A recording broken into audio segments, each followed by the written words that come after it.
السلام عليكم ورحمة الله تعالى وبركاته. halkaad nagala socotaan waa laanta afka Soomaaliga ee warsan oo daalaba nagala socotaan irka gaaban dherkoodu yahay 100.3 iyo dabcan shabakadayada internetka ee caalamka ee la iska arko maanta barnaamijkeena dhageyso oo dhuuxo baryahan baa aynu ku eegeynay cudurka coronavirus iyo dhibaatooyinka caalamka uu geystay oo aad ka wada war haysaan haatan markaasi uu soo yara jabayo oo waliba caalamku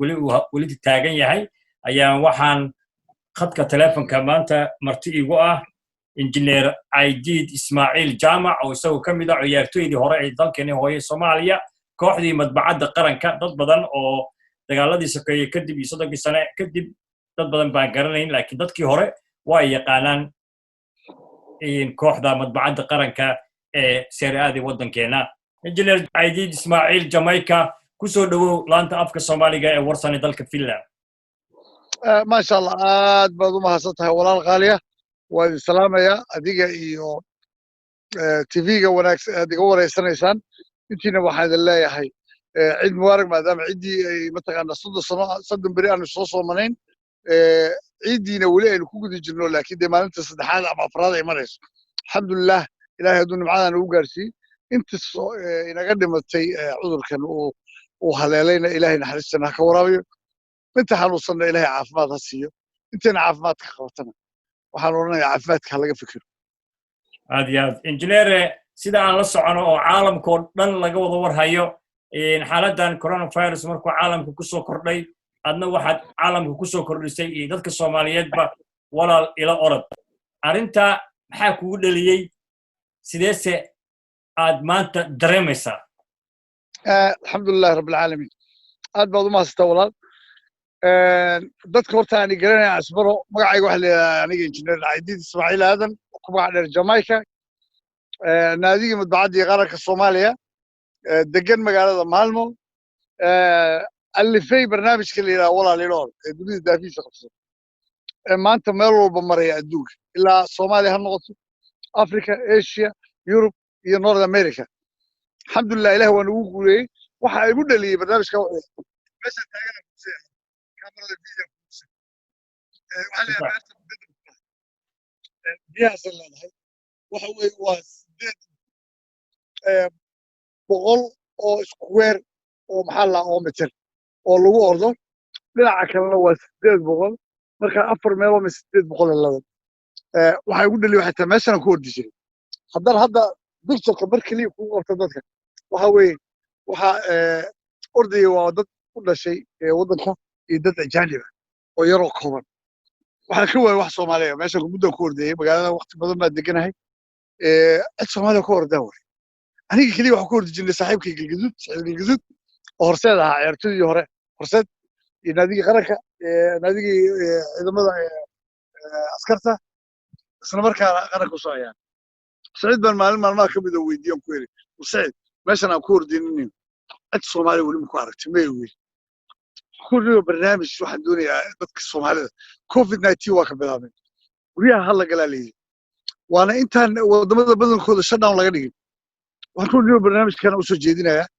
intaan guriyaha lagu xiro hadhow guriyaha marka lagu xiro waxa imaan doonta guriyaha fugti bay leeyihiin qofkii lama oran guriga ku jiro oo seexo sarrada hoos gal ama ku jiirka seexo lama oran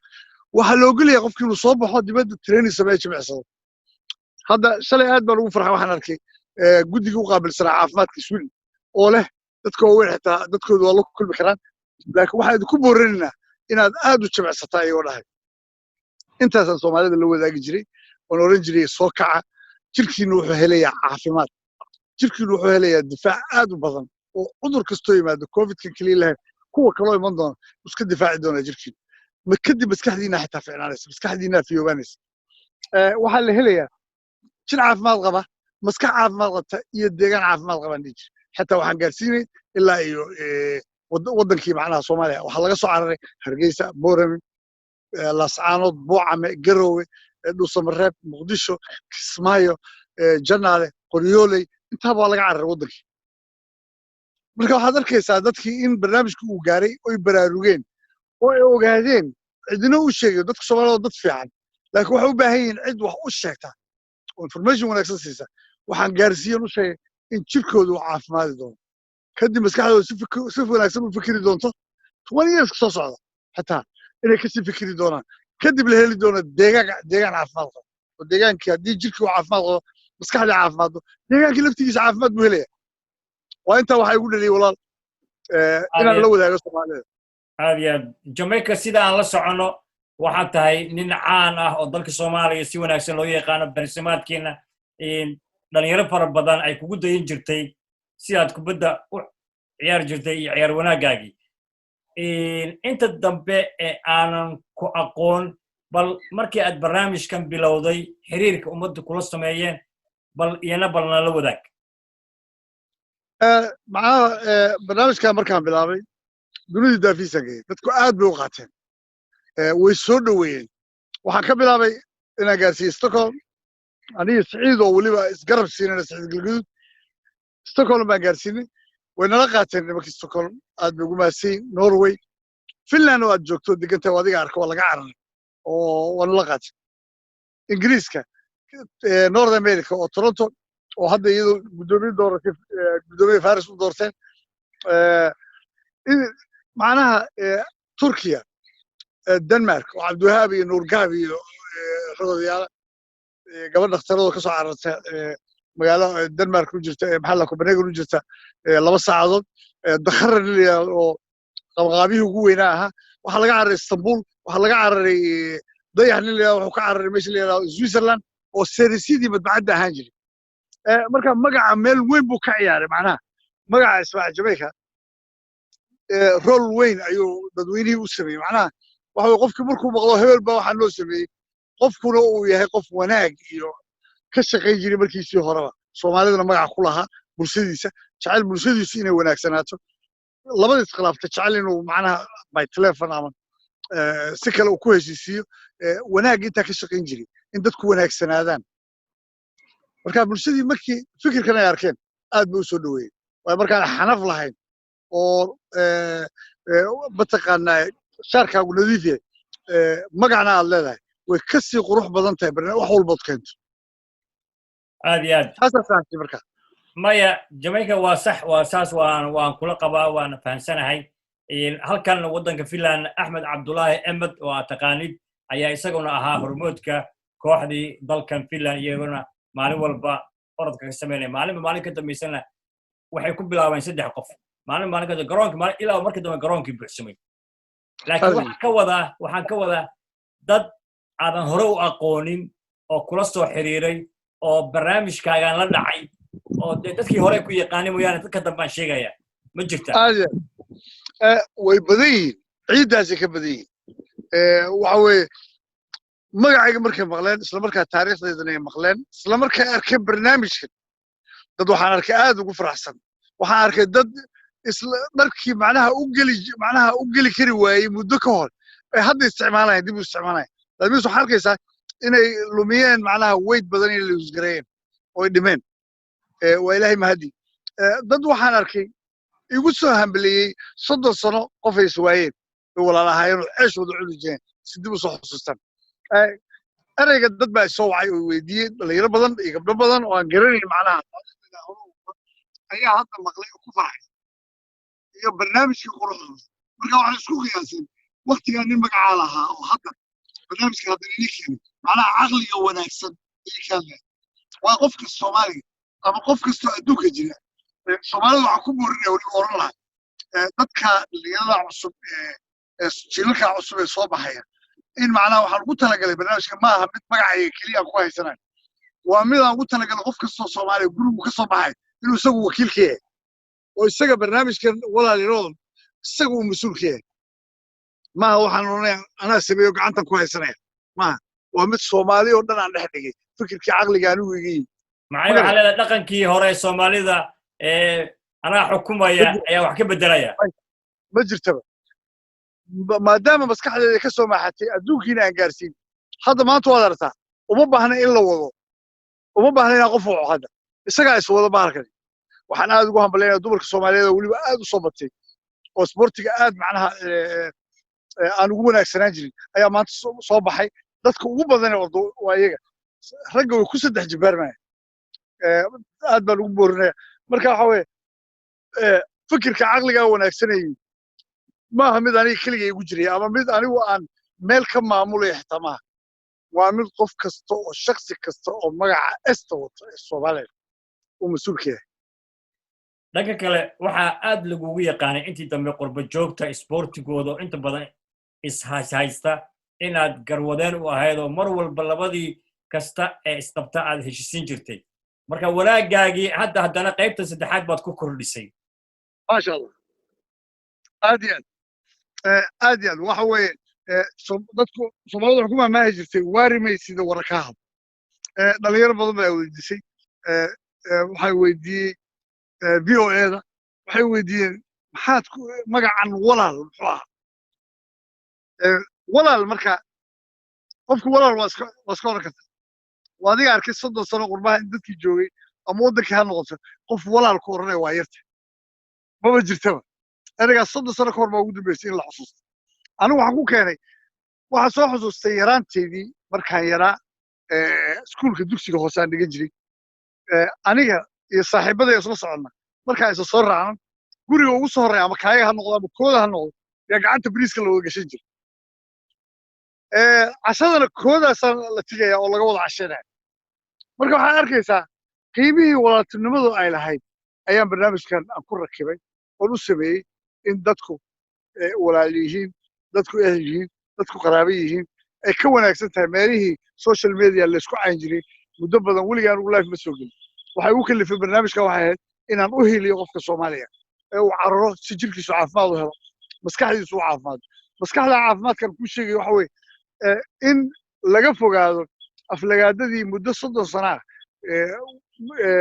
social media laysku marsin jiray ama qabiil ha noqoto la iscaayo ama hal deegaan ha laysku caayo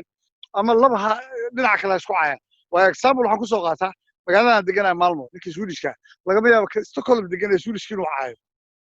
innagana waxa laga yaabaa tuuladu ku xigtay inay nacab tahay magaalada ku xigtay inay nacab tahay marka maxaa nacaybkiina geliyo waxa keenay waa sport laanta dadkan way kana samaysteen ku qortay biyo dhinacyada ka maray mad maaha waa biyo loo sheegay marka laba qof iscayn mayso marka taas way taan ku boorinay Soomaalida in aynu ka fogaano sportiga haddaynu samayno orodno jirkeenu caafimaad iyo maskaxdeenu caafimaadayso deegaan caafimaad la helayo waxaan iyo wax ka wanaagsan Soomaalidu samaysan karta ka walaalo intaa way waxaan u sameeyay waa jirka caafimaadka leh baa maskax caafimaad leh ku jirtaa waxaad kaloo bal iyana nooga warantaa walaal ila orod ilaa hadda inta waddan ay gaaray waad noo sheegtay maxaa kaloo aad damacsan tahay mustaqbalka inaad bulshadaada Soomaaliyeed la wadaagto mustaqbalka waxaan keeni doonaa gadaal baan ka sheegi doonaa hadduu ilaahay raalli ka noqdo hadda laakiin waxa weeye barnaamijka waxaan u sameeyey waxaan doonayaa qofka ugu dambeeya Soomaali orda markuu ordo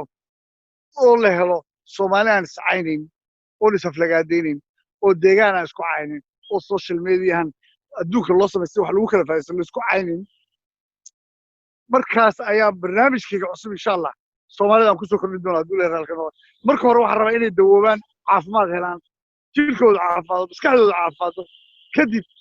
waxa wanaagsan kaliya dadka loo sheegi karo billahi kaliya hadduu ilaahay raalli ka noqdo Soomaaliya gunaanadkii barnaamijkeena guud ahaan bulshada Soomaaliyeed ee ku daawanaysa ama ku dhagaysanaysa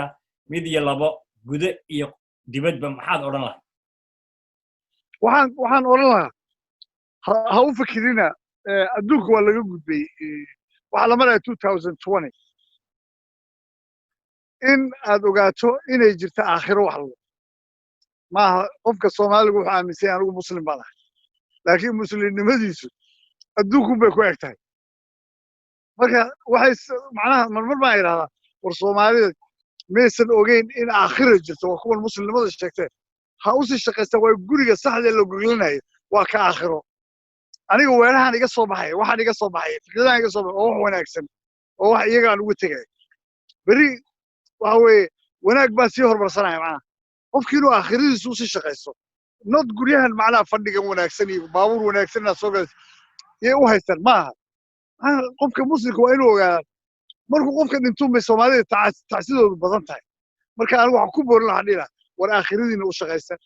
aakhiradana waxa ugu shaqaysan kartaa idinkoo jirkiina caafimaad u raadiya maskaxdiina si caafimaado uga fogaataan xumaan alla xumaatada macnaha waxaan soddonka sano aad isku haysan haddaad Soomaali tihiin si aad wala isku jeclaataan si nacaybka isaga dhex saartaan si haddaad wada hadlaysaan wax alla waxaad isku haysaan xitaa idinkoo wada fadhiya oo caafimaad qaba aad u wada hadashaan intaasaan leh Soomaalida oo uga digaya macnaha oo fariin ugu farayaan leeyahay caafimaadkiina ka shaqeeya walaal caafimaadku waa muhiim aad iyo aad baad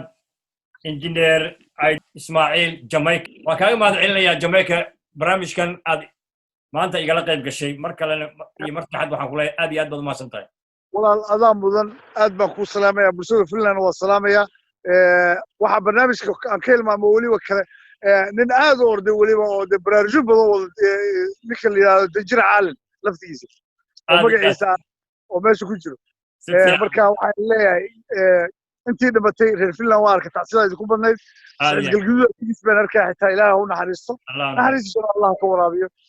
dhammaantiin waan salaamay idinkana Allah idin xafido anagana Allah xafido Soomaalina ilaahay xafido ilaahay Soomaalina ma taqaana qulubtooda safa isaga dhig taasaan leeyahay walaal ma sita aad iyo aad adaa mudan salaam Allah alaykum ayaan kusoo gabagabeynaa barnaamijkeena oo injineer Aidiid Ismaaciil Aadan oo igala qayb galayay oo ku sugnaa magaalada Malmö ee dalkaasi Sweden tan iyo kulanteen dambe waa Jamaica iyo Maxamed Muuse dhamaantiin bidle sidaas iyo nabadgelyo